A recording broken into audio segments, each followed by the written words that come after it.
নমস্কার বন্ধুরা, ডলি রন্ধনশালা সবাইকে স্বাগত। আজকে তোমাদের সাথে শেয়ার করব নিরামিষ পটলের দুর্দান্ত স্বাদের একটা রেসিপি। পটল হয়তো তোমরা অনেক রকমভাবেই রান্না করে খেয়েছো, তবে একবার হলেও তোমরা এইভাবে পটল রান্না করে খেয়ে দেখো। এক পিস এরকম পটল আর অল্প একটু গ্রেভি হলেই পুরো ভাত বা রুটি খাওয়া হয়ে যাবে। বন্ধুরা, রেসিপিটা কেউ কিন্তু স্কিপ করে দেখো না, তাহলে আমি প্রথম থেকে শেষ পর্যন্ত কখন কি মশলা ব্যবহার করেছি সেটা কিন্তু মিস হয়ে যাবে। তাই রেসিপিটা শেষ পর্যন্ত দেখার জন্য তোমাদের কাছে আমার অনুরোধ রইল। আমি এখানে বেশ কয়েকটা পটল নিয়ে নিয়েছি। এবার আমি পটলের খোসাগুলো অল্প অল্প করে রেখে ছাড়িয়ে নেব।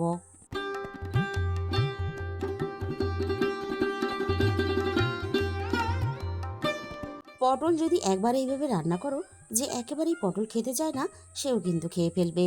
আর একঘেয়েমি পটলের বারবার রেসিপি না বানিয়ে একবার হলো এই রেসিপিটা অবশ্যই বাড়িতে ট্রাই করে দেখো। সমস্ত পটলের আমি ঠিক একইভাবে খোসাগুলোকে অল্প অল্প করে রেখে ছাড়িয়ে নেব।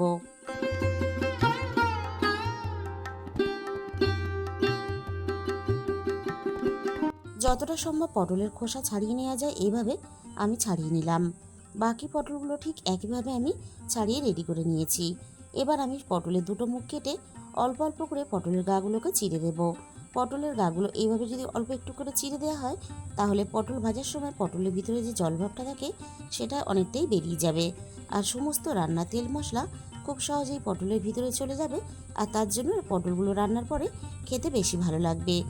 সবগুলো পটলের গা আমি অল্প অল্প করে এভাবে চিড়ে দিলাম।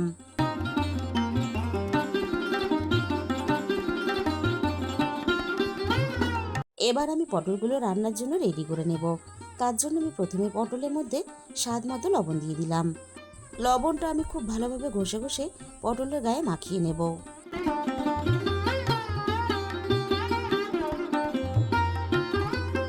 পটলের গায়ে আমি লবণটা বেশ ভালোভাবে মেখে নিয়েছি। এবার পটলটা একটা সাইডে রেখে দিয়ে এই রান্নার জন্য এই রান্নার স্পেশাল মশলাটা বানিয়ে নেব। তার জন্য আমি এখানে একটা মিক্সির জার নিয়ে নিয়েছি। মিক্সির জারের মধ্যে অল্প একটু দিয়ে দিলাম কাঁচা চীনাবাদাম, আর একই সাথে আমি 1 চামচের একটু বেশি হলুদ সর্ষে দিয়ে দিলাম। তোমরা কাঁচা বাদামের পরিবর্তে ভাজা বাদামটাও ব্যবহার করতে পারো, তবে হলুদ সর্ষেটাই কিন্তু রান্নাতে ব্যবহার করতে হবে। অল্প একটু জল দিয়ে আমি বাদাম আর সর্ষে একসাথে বেশ ভালোভাবে পেস্ট বানিয়ে নিলাম। তাহলে চলো রান্নাটা আমি কিভাবে করেছি এবার সেটা দেখে নেওয়া যাক। প্রথমে আমি কড়াইয়ের মধ্যে প্রয়োজন মতো সর্ষের তেল দিয়ে দিলাম। রান্নাটা আমি সর্ষের তেলে করব, তোমরা তোমাদের সুবিধা মতো সর্ষের তেল বা সাদা তেলেও করতে পারো। এবার আমি গ্যাসের ফ্লেমটা একেবারে লোতে রেখে অল্প একটু তেলের মধ্যে হলুদের গুঁড়ো দিয়ে দিলাম। এবার আমি একে একে পটলগুলো ভাজার জন্য তেলের মধ্যে দিয়ে দেব।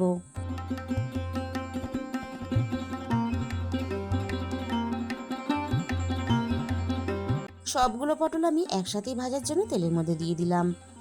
এবার আমি গ্যাসের ফ্লেমটা মিডিয়াম টু লোতে রেখে পটলগুলো নাড়াচাড়া করে একটু সময় নিয়ে বেশ ভালোভাবে লালচে করে ভেজে নেব।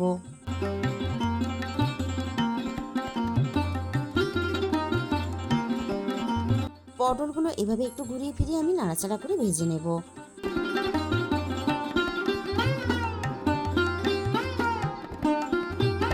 পটলগুলো ঘুরিয়ে ফিরিয়ে বেশ লালচে রং ধরিয়ে আমি ভেজে নিয়েছি। এবার আমি সমস্ত ভাজা পটলগুলো কড়াই থেকে নামিয়ে নেব।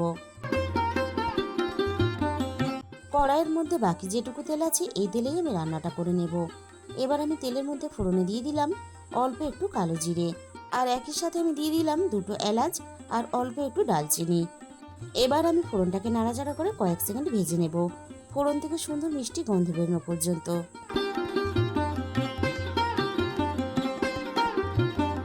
ফোড়ন থেকে সুন্দর মিষ্টি গন্ধ বেরোনোর সাথে সাথে একটা ছোট সাইজের টমেটো আমি গ্রেট করে রেখে দিয়েছিলাম। এবার আমি টমেটোটা দিয়ে দিলাম। এবার আমি টমেটোটা একটু নাড়াচাড়া করে নেব, টমেটোর কাঁচা গন্ধটা চলে যাওয়া পর্যন্ত। মিনিট খানেকের মতো টমেটোটা আমি নাড়াচাড়া করে নিয়েছি। টমেটোর কাঁচা গন্ধটা চলে গেছে। এবার আমি রান্নার একে একে গুঁড়ো মশলাগুলো দিয়ে দেব। প্রথমে আমি রান্নার প্রয়োজন মতো হলুদের গুঁড়ো দিয়ে দিলাম, আর একই সাথে আমি ঝালের জন্য 1/2 চামচ দিয়ে দিলাম লঙ্কার গুঁড়ো, আর একই সাথে আমি 1/2 চামচের একটু কম ধনে গুঁড়ো দিয়ে দিলাম, আর সাথে আমি 1/2 চামচের একটু কম জিরে গুঁড়ো দিয়ে দিলাম। মশলাটা যাতে পুড়ে না যায় তার জন্য আমি অল্প একটু জল দিয়ে দিলাম। এবার আমি একটু সময় নিয়ে মশলাটা নাড়াচাড়া করে বেশ ভালোভাবে কষিয়ে নেব।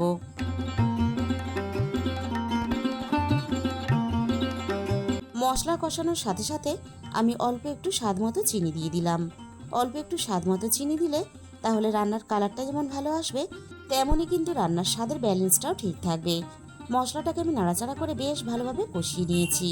আর দেখো মশলা থেকে সুন্দরভাবে তেল ছেড়ে দিয়েছে। এবার আমি পেস্ট করে রাখা মশলাটা দিয়ে দিলাম। একই সাথে আমি মিক্সির বাটি দিয়ে অল্প একটু জল দিয়ে দিলাম। আমি আবারও মশলাটা নাড়াচাড়া করে আরও একটু ভালোভাবে কষিয়ে নেব। মশলার মধ্যে যে এক্সট্রা আমি জলটা ব্যবহার করেছিলাম, মশলা কষানোর সাথে সাথে দেখো আমি বেশ ভালোভাবে টানিয়ে নিয়েছি। মশলাটা দেখো বেশ গাঢ় হয়ে এসেছে। এবার আমি ভেজে রাখা পটলগুলো দিয়ে দিলাম। এবার আমি মশলার সাথে পটলটা নাড়াচাড়া করে হালকা করে একটু কষিয়ে নেব।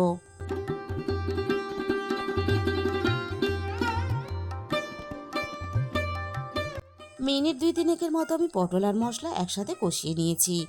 এবার আমি রান্নার মধ্যে প্রয়োজন মতো জল দিয়ে দিলাম। এই রান্নাতে জলের পরিমাণটা একটু কম ব্যবহার করতে হবে, কারণ রান্নাটা একটু গা মাখা করে করতে হবে। সব কিছু আমি একসাথে নাড়াচাড়া করে বেশ ভালোভাবে মিশিয়ে দিলাম। এবার আমি রান্নাটা একটু ফুটে ওঠার জন্য অপেক্ষা করব।